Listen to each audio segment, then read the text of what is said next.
I'm making my own Kitbashed versions of every miniature from each faction that was available during the Trench Crusade Kickstarter. I've created half of the Heretic Legion Warband, and in today's episode I will be completing it by creating a Sin Eater, Death Commando, 2 Anointed, and a Chorister.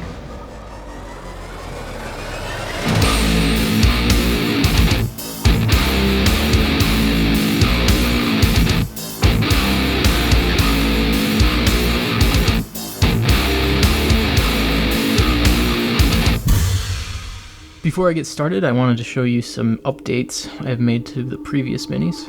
My new Antioch Warband is heavily influenced by French military uniforms, and I wanted my shock troops to have a Napoleonic Old Guard style to them.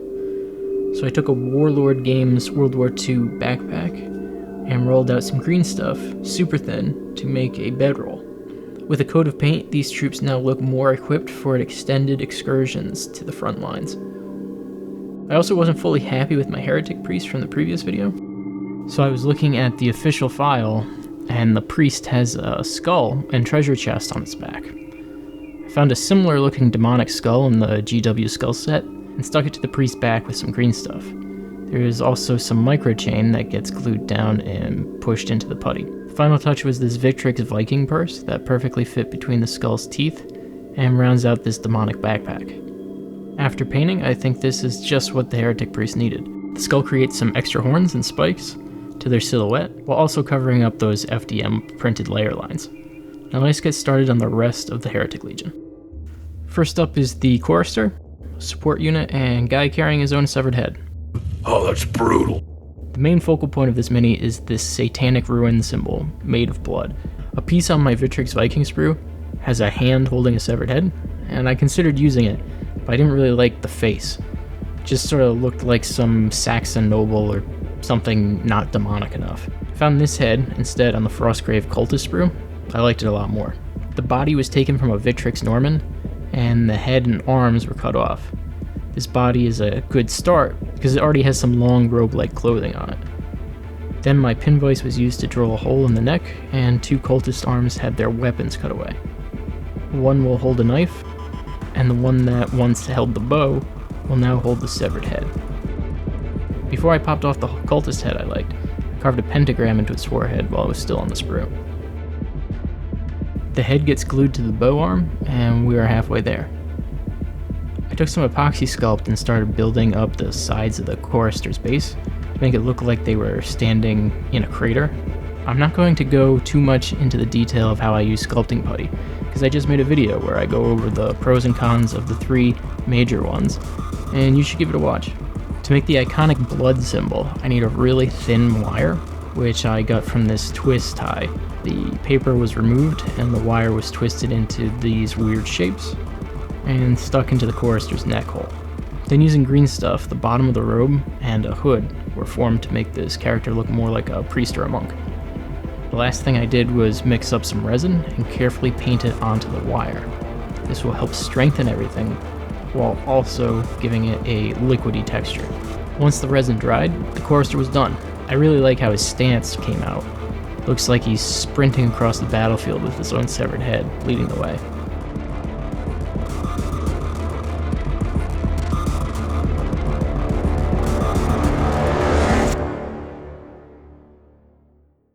Next up are the Anointed, the Heretic Legion's heavy infantry. They can be equipped with pretty much any weapon from the Legion's armory, but I'm going to keep these 2 similar to the source images, with a axe and a flamethrower. The base for my Anointed will be a Reaper miniature called Anval Thricedamned. Brutal. These guys are slightly bigger than the average infantry mini, so they will look even more imposing on the battlefield. The first thing I did was take a small amount of green stuff and make the mohawk and horns for the tops of their helmets. This probably shouldn't have been the first step, but it's fine. I used an X-Acto blade to cut vertical lines into the mane to make it look more like here. I had some putty left over, so I started making that tactical kilt the Flammer one has. I dove back into my bit box and grabbed another dust figure. I specifically was looking at its hands and this weapon. The rest is cut away, and what I have left will be used as a base for making the weapon, which I will also be mixing with an old Cadent flamethrower. To join both pieces, I had to cut a groove underneath the dust weapon, so the Caden flamethrower could fit underneath it. There was a tiny gap between the two, and I went into my Flames of War tank kit and found this tiny jerry can to help finish the weapon. Then Anval Thricedamned had his arms cut off, and a small hole was drilled in its place. A small amount of wire is used as the new arms to connect the flamethrower to the Anointed. I did the same thing to his brother, but first I cut his head off to move it slightly, so they didn't look too similar. This small adjustment should also help if I ever want to make more Anointed and not have them look like a clone army of Anval Thricedamned. I left this guy's hands, but drilled a hole for the axe shaft made of 3/16 inch polystyrene rod. Then some classic Warhammer Dwarf axes were tested to find the one I liked best, and I got a hole drilled in, and it was glued on top of the rod. Next, using an old tactical Space Marine backpack, the part with the wires was cut out, and the tiny vents from the sides were glued to the bottom. After that, part of the Flames of War sprue was cut up and pushed into a 1/8 inch styrene rod to make the canister lunchbox part of the Anointed's backpack. The Flames of War sprue has this nice rounded part, which I will probably use more of in the future. Before attaching the backpack, I used some epoxy sculpt to finish the flamethrower's kilt dress thing. Trying to get some dynamic forms, the epoxy sculpt gets poked with my silicone tip tools. A small piece of 3/16 inch rod was attached to the mouth of the Anointed to make it look like the respirator. The arms were then crafted with green stuff. At this point, I'm just trying to cover the wire and get the basic form of the bicep and forearm. Once it dries, it can be carved to refine the shape. Then a respirator from the front of the Tactical Marine was cut off and glued to the warrior's chest, and some green stuff tubes were rolled out and attached to it. There was also a shoulder pad I sculpted to help blend the green stuff arm into the plastic body. The Anointed were complete. Unfortunately, I didn't have enough room for their very specific cod pieces.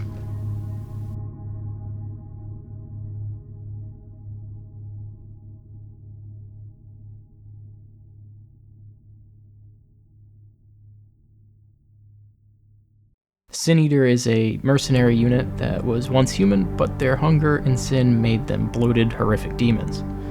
To match this creature's stumpy, bloated characteristics, I bought the Maggotcrown Ogre Juggernaut from Reaper Miniatures. I like how wide and girthy this miniature is, and figured it would make a good Sin Eater. It's bigger than my mechanized infantry, but about the same size as the Warwolf. I just had to make some adjustments. The coffin icon and skeleton head are cut off, and a decent section of the neck was cut out with my rotary tool. Now I checked my GW skull set and picked a big orc skull. I will be using this for the monster's teeth by sinking it into a big blob of epoxy sculpt. I had to slowly build up the sphere shape of the helmet and to try to keep the epoxy sculpt from smushing down on itself. When I had a good base, the orc skull gets pushed in, and the mouth is sculpted along with the rim where the head hits the shoulders. With the leftover putty, the Sin Eater is given some big fat pecs. While the epoxy sculpt dries, I keep picking at it with my silicone tools to make sure everything keeps its shape and stays smooth. Once dry, a second layer of epoxy sculpt was added to refine the shape. The eyes were made from green stuff, and a X or plus sign was pressed into it, and the same was done for the first layer of the Sin Eater's nipples. I go back to that twist tie wire, wrap it around my needle tool to make a loop that would go on to be the Sin Eater's nipple rings. Because, you gotta. This mini has a lot of good details on its back that I don't want to cover up, but I need to make it cloak, so some epoxy sculpt is rolled out, and I made it saggy and kind of folded over itself to keep some of that detail alive. I also added a shark fin ridge to the helmet, and the leftover putty was rolled into spikes and left to dry. These will be used later. As a mercenary, the Sin Eater has a fixed loadout, and its weapon of choice is a giant meat tenderizer. To make my barbed wire terrain, I had been 3D printing these pointed pylons. I have a lot of misprints, and I cut them down and glue them together in a 3x3 grid to make that tenderizer pattern. The two faces of the hammer were stuck to the Juggernaut's mace. Once it dries, the head of the mace is cut away, and a hole for the plastic rod is drilled with my pin vise. I also drilled a hole in the Sin Eater's hand and slid the weapon in. And that's when I realized I'd have to rearrange these figures' arms. So just like with the Anointed, the hands are cut off and held in place with wire. I had to file down the buckle on the breastplate to keep the shaft of the weapon from bending. Once that was out of the way, it all fit together. I can now go back to those epoxy sculpt spikes, cut them to size, and add them to the Sin Eater's helmet. I intentionally made more than I needed so that I had a better chance of getting 6 that were the same size. The gaps between the arms were filled in with epoxy sculpt. I also still had the butt of the Juggernaut's mace, so I drilled a hole in that and glued it to the bottom of the meat tenderizer. Now the last piece of detail is the Sin Eater's backpack. They have a headless human with their guts ripped out, strapped to their back. God, Bob, that's brutal. So I have this skeleton sign, which I think is from the Warhammer Old World Giants, maybe? And I cut its head off and measure how much of the cape will have to be cut out to make the body look like it was hanging out back there. The arms of the skeleton had to be cut up and rearranged to reach the Sin Eater's shoulder pads. And the intestines were made of really small coils of green stuff. A couple of skulls were glued to its crotch, and I attached it to a 50mm base with some stir stick crosses. And that was the Sin Eater.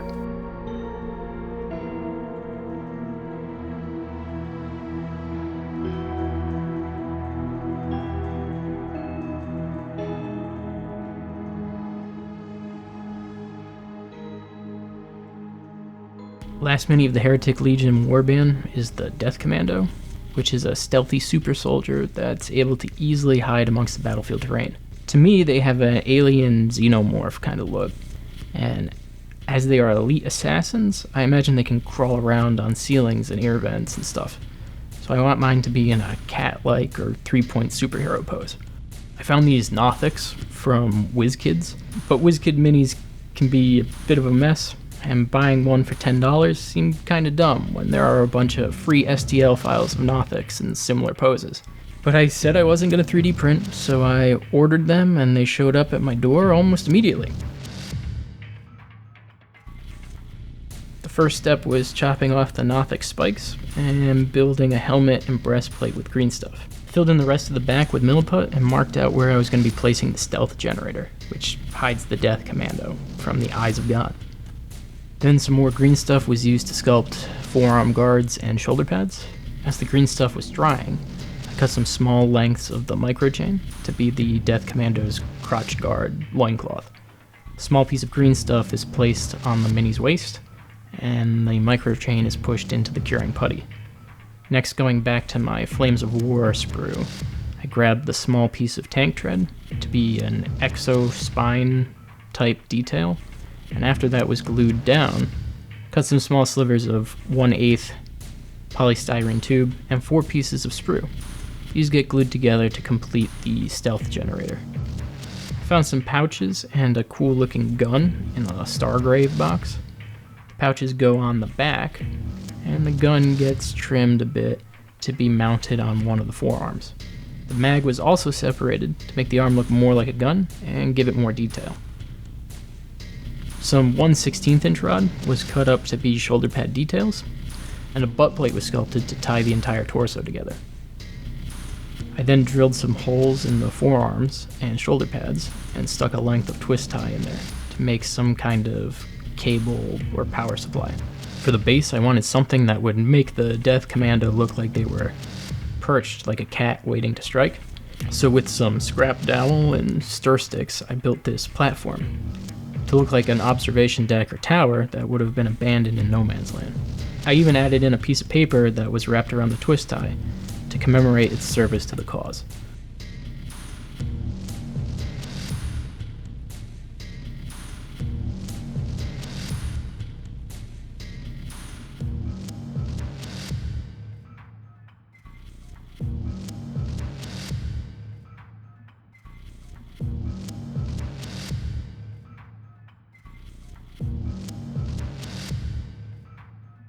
I didn't do much different from the other minis when painting these new ones, except I used my airbrush to paint the Sin Eater, and Death Commando a metallic bronze, and the Anointed a hammered blue. Once the other details were picked out, they all got covered in a streaking grime wash, and the Anointed got a Panzer blue. After adding in some details and battle damage with the sponge, the Chorister's blood trail was painted on with the Games Workshop Blood for the Blood God, and then mixed with acrylic medium to thin it down for the mouth and chest of the Sin Eater. And once the blood dried, they were ready to do the Dark Lord's bidding.